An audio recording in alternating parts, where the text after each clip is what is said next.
ಎಲ್ಲರಿಗೂ ನಮಸ್ತೆ. ಇವತ್ತು ಟೊಮೆಟೊ ಸಾರು ಮಾಡೋಣ ಅಂತ ಇದ್ದೇನೆ. ಟೊಮೆಟೊ ಸಾರು ಅಂದರೆ ರಸಮ್ ಅಂತಾರೆ, ನಮ್ಮ ಕುಂದಾಪುರದಲ್ಲಿ ಸಾರು ಅಂತಲೇ ಹೇಳೋದು. ಅದಕ್ಕೆ ಒಂದು 3 ಟೊಮೆಟೊ ತೊಗೊಂಡಿದ್ದೇನೆ, ಹಸಿಮೆಣಸು ಒಂದು 5, ಬೆಲ್ಲ, ಕರಿಬೇವಿನ ಸೊಪ್ಪು, ಹುಣಸೆ ರಸ, ಒಂದು ಸಣ್ಣ ಲಿಂಬೆ ಗಾತ್ರದ ಹುಣಸೆ ಹಣ್ಣನ್ನು ರಸ ಮಾಡ್ಕೊಂಡು ಇಟ್ಕೊಂಡಿದ್ದೇನೆ. ಒಂದು ಅರ್ಧ ಲೋಟದಷ್ಟು ತೊಗರಿಬೇಳೆಯನ್ನು ಬೇಯಿಸಿ ಇಟ್ಕೊಂಡಿದ್ದೇನೆ. ಇದು ಸರಿ ನೀರಾಗಿದೆ, ಅಂದರೆ ತಿಳಿಯಾಗಿದೆ. ದಪ್ಪವನ್ನು ತೆಗೆದಿಟ್ಕೊಂಡಿದ್ದೇನೆ. ಇದು ತಿಳಿ ನೀರು.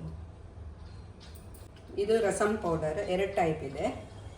ಇದಕ್ಕೆ ನಾನು ಸಾಸಿವೆ ಹಾಕಿಲ್ಲ, ಇದು 3 ತಿಂಗಳ ಮೇಲಾಗಿದೆ.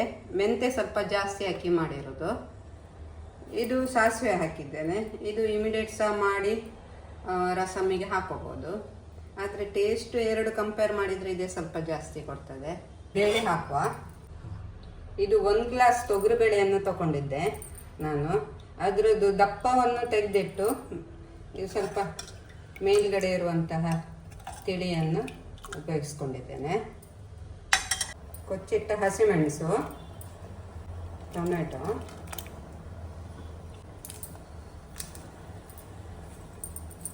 ಕರಿಬೇವಿನ ಸೊಪ್ಪು,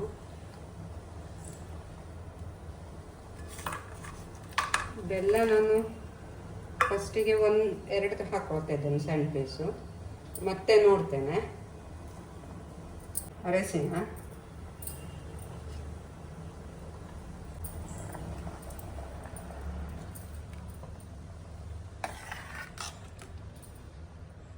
ಸ್ವಲ್ಪ ಕುದಿಲಿಕ್ಕೆ ಬಿಡೋಣ. ಉಪ್ಪು ಹಾಕ್ತಾ ಇದ್ದೇನೆ.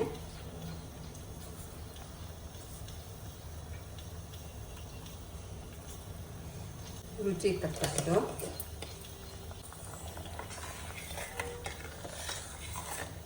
ಒಂದು ನಿಮಿಷ ಕುದಿದೆ. ಈ ರಸಮ್ ಪೌಡ್ರ್ ಮಾಡಲಿಕ್ಕೆ ನಾನು ಮೇನ್ ಇಂಗ್ರೀಡಿಯೆಂಟ್ಸ್ ಇದು ತಗೊಂಡಿದ್ದೀನಿ. ಮೆಣಸು, ಕೊತ್ತಂಬರಿ ಬೀಜ, ಮೆಂತೆ, ಜೀರಿಗೆಗಿಂತ ಮೆಂತೆ ಜಾಸ್ತಿ ಇದೆ. ಇದು ಇಮಿಡಿಯೇಟ್ ಮಾಡೋದಿದ್ರೆ ಕೈ ಆಗ್ತದೆ. ಇದು ಒಂದು 20 ದಿವಸ ಮೇಲೆ ಬೇಕು ಒಂದಕ್ಕೊಂದು ಕೂಡಲಿಕ್ಕೆ, ರುಚಿ ಆಗ್ತದೆ ಮಾತ್ರ. ಇದು ನನ್ನ ಹತ್ರ ಈಗ ಪೌಡ್ರ್ ಇರೋದ್ರಿಂದ ನಾನು ಮಾಡಲಿಕ್ಕೆ ಹೋಗಲಿಲ್ಲ. ನಾನು ಯಾವತ್ತು 1-2-3 kg ಮಾಡಿ ಇಟ್ಕೊಳ್ಳೋದು. ಇನ್ನೊಂದೆರಡು ತಿಂಗಳಲ್ಲಿ ಮಾಡ್ತೇನೆ, ಆವಾಗ ತೋರಿಸ್ತೇನೆ ಫುಲ್. ಸಾರಿನ ಹುಡಿ ಹಾಕ್ತಾ ಇದ್ದೇನೆ.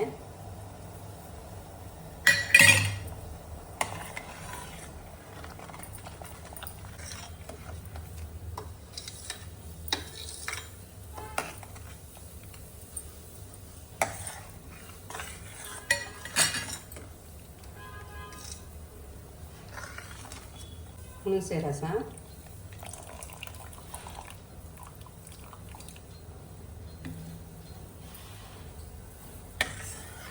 ನಾನು ಇಷ್ಟೊಂದು ಹಾಕೋದಿಲ್ಲ, ಸ್ವಲ್ಪ ತೆಗೆದಿಟ್ಕೊಳ್ತೇನೆ. ಆಮೇಲೆ ನೋಡ್ತೇನೆ, ರುಚಿ ನೋಡಿ ಜೋಡಿಸ್ಕೊಂಡ್ರಾಯ್ತು. ಇಷ್ಟೇ ಸಾಕನ್ನಿಸ್ತದೆ. ಸ್ವಲ್ಪ ಕುದಿಲಿ. ಕಾಯಿ ಹಾಲು ಹಾಕ್ತಾ ಇದ್ದೇನೆ.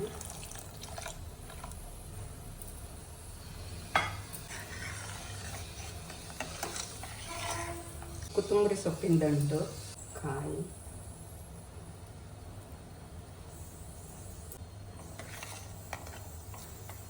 ರಸಮ್ ಮಾಡುವುದು ಕಲಿಯುವುದಾದರೆ ನೀವು ಹೊರಗಡೆ ರಸಮ್ ಪೌಡರ್ ಸಿಗ್ತದೆ, ಅದನ್ನು ತಗೊಂಡು ಬಂದು ಹೇಗೆ ಮಾಡುವುದು ಅಂತ ಈ ಥರ ನಾನು ತೋರಿಸ್ಕೊಡ್ತಾ ಇದ್ದೇನೆ. ಸ್ವಲ್ಪ ಹಸಿ ತೆಂಗಿನೆಣ್ಣೆ ಹಾಕ್ತಾ ಇದ್ದೇನೆ. ಒಂದು ಸ್ವಲ್ಪ ಹೊತ್ತು ಕುದಿದೆ. ಆಗಿದೆ ಇದು.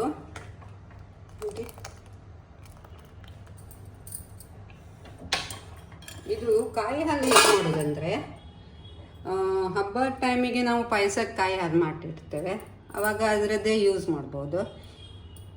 ಬೇರೆ ದಿವಸ ಒಂದು ಸ್ವಲ್ಪ ಕಾಯಿ ತಗೊಂಡು ಅದಕ್ಕೆ ನೀರು ಹಾಕಿ ಒಂದು ಸ್ವಲ್ಪ ಹೊತ್ತು ನೆನೆ ಇಟ್ಟು ಆಮೇಲೆ ಅದನ್ನು ಹಿಂಡಿ ಕಾಯಿ ಹಾಲು ಮಾಡ್ಕೋಬೋದು. ಇಲ್ಲದಿದ್ದರೆ ಡೈರೆಕ್ಟೇ ಕಾಯಿ ಹಾಲು ಮಾಡ್ಬೋದು ಮಿಕ್ಸಿಯಲ್ಲಿ. ಎಣ್ಣೆ ಬಿಸಿಯಾಗಿದೆ, ಸಾಸಿವೆ ಹಾಕ್ತಾ ಇದ್ದೀನಿ.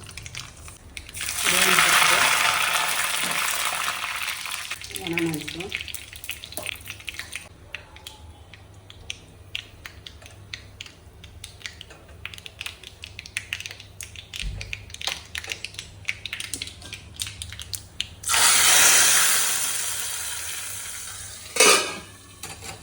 ಇದ್ರ ಮೇನ್ ಇಂಗ್ರೀಡಿಯೆಂಟ್ಸ್ ಅಂದರೆ ಇಂಗಿನ ನೀರು. ನೀರಲ್ಲಿನೇ ಹಾಕಿಟ್ಟಿದ್ದೆ.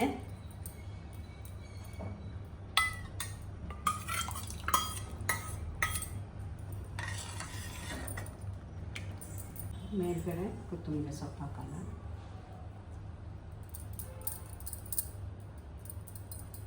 ಆಗಿದೆ.